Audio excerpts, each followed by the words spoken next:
to be invested in rewall construction, which sells I think the concrete and that's used to build the wall. I mean, how can you defend that? I mean, are you going to speak in favor of like how bulldozing homes against international law is okay? No, I mean, you can't. We're in in this era, you can't do that. So what's the easiest way to avoid having to confront these questions? It's diversion. It's simply saying, let's get the conversation on something else. And they love talking about Hamas, Hezbollah, because then you make it seem like, oh, there's these two warring sides. Again, what I talked about earlier, there's injustice on both sides. And you need one for the other. And as long as Hamas and Hezbollah are there, who are products of the injustice, Hezbollah was a response to Israel's occupation, invasion of Lebanon. It allows you to kind of draw this moral equivalency and prevent you from doing anything.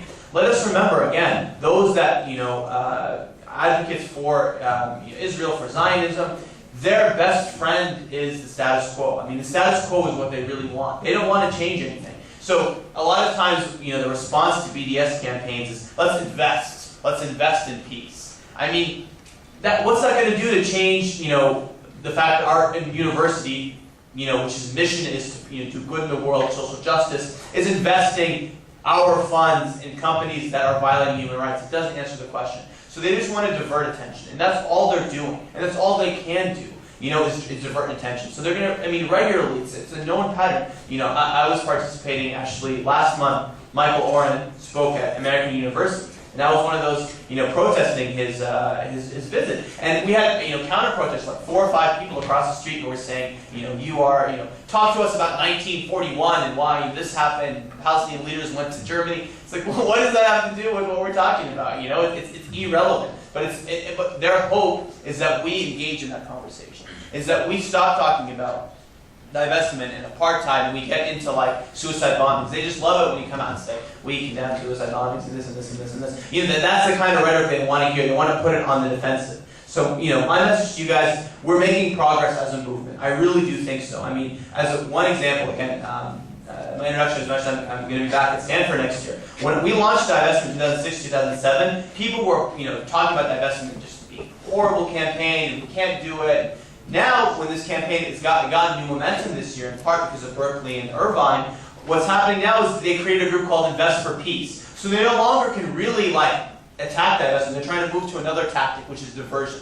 Invest for Peace is diversion, like talking about Hamas or Hezbollah. That's progress, right? I mean, if you compare the means that many student groups had, I know talking to some of the leaders of your group here, student run, we're all taking classes and busy. In many cases on campuses, you have huge institutional forces. You have hundreds of thousands of dollars and full-time staff that are working on messaging and things like that on the other side. So to see that our message is getting heard at least as loudly, if not, it's making more movement. And I was very impressed to see the list of sponsors that are sponsoring this series. That's really good progress, right? And I think we're going in the right direction. So the way to respond to diversions, keep on message. Keep talking about divestment. Keep talking about that.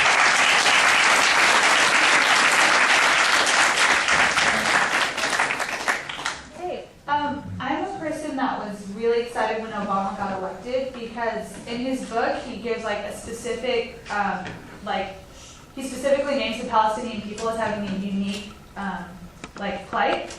So I was kind of one of the hopeful people that thought when Obama gets in power he's going to decrease aid to Israel. Obviously that didn't happen. I know BDS is definitely an awesome movement. Do you know if there is any talk in Washington of actually decreasing aid to Israel, since that is basically where they're getting all their money to do all these horrible things? So I don't really know. Yeah. Let me just tell you, I went to Washington partly, to go to grad school, but I really thought, okay, what better place to be an advocate than Washington? Let me tell you, there's a reason I come back to California in the fall, right? I mean, Washington is one of the toughest places to be a grassroots activist, and there's a lot of reasons.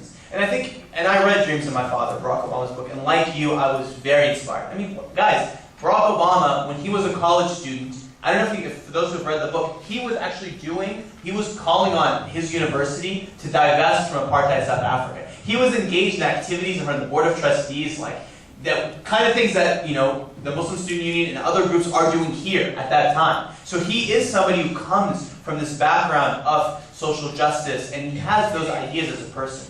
The problem is, American policy is not the product of one person.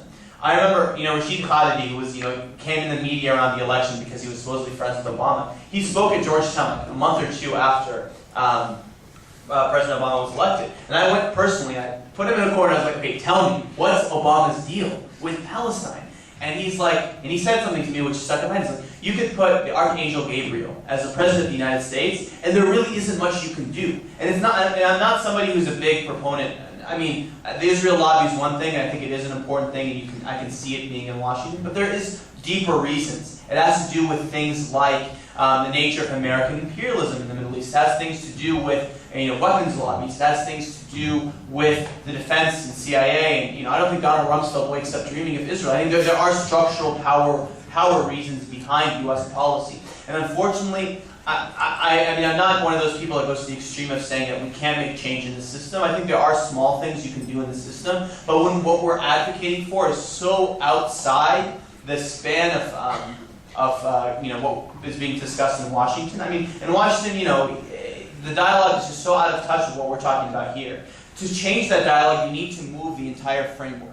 And to move the framework, you need grassroots. You need us changing people, not just individuals on the college level, but really changing the way we discuss the conflict and trying to move the whole parameters. So, and a lot, unfortunately, I've met with a lot of the leadership groups of Muslim and Arab and pro-Palestine, what have you in Washington. They're subject to the same constraints, right? If they're going to be able to raise money, if they're going to have a legitimized presence, if they're going to be allowed to meet congressmen, if they're going to be allowed to operate, I mean, you can't, be talking about, to say the word boycott, divestment in some circles in Washington, that's like a big X around your name, and and that's the unfortunate truth of the way politics is in Washington.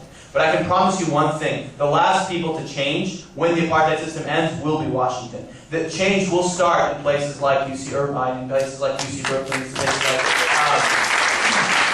UCLA. That's where change is going to start. We started here and it will reverberate there. So that's got to be our messages. Let's not forget about the political process. We need to be engaged, but it starts right here. Due to time, this will be the last question.